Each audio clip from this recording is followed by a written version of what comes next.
Are you tired of Zoom parties and wondering how to spend quality time with your friends since we're all still stuck at home? But look no further because boy, we have the game for you.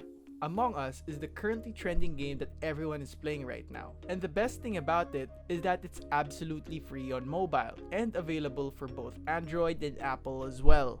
You and your friends will get to play with 4 to 10 players online or via local Wi-Fi as you attempt to prepare your spaceship for departure. But beware, as one or more random players among the crew are imposters bent on killing everyone, and you and your fellow crewmates must either finish doing the task or find the imposter or imposters before all of you get killed. Among Us draws a lot of similarities to games like One Night Ultimate Werewolf and Deceit. So if you guys are familiar with those games, you will surely catch up on this one real quick, since the elements of these games are quite similar. If you're one of the crewmates, you win by completing tasks or prepare the ship or ejecting all the imposters. One tip that I have to say is that you should always check the admin map and security cameras to keep tab on other crewmates, so it will be a lot faster to report any dead bodies immediately to start discussion of who the suspected imposter is. But if you're an imposter on the other hand, it's a lot more fun in my opinion, since it's your role to kill your crewmates and frame them and unleash your inner dark side.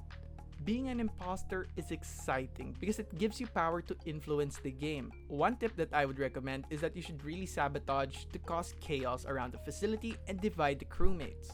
One thing I really like about the game is its cross-platform format, because the more the merrier.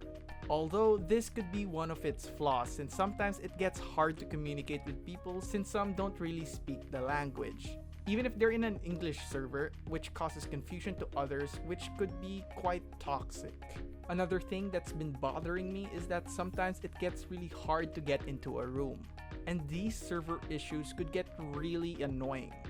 Another thing that I've noticed is somehow after a few rounds, the game feels too repetitive and boring, and I'm afraid that this hype might just pass in the long run.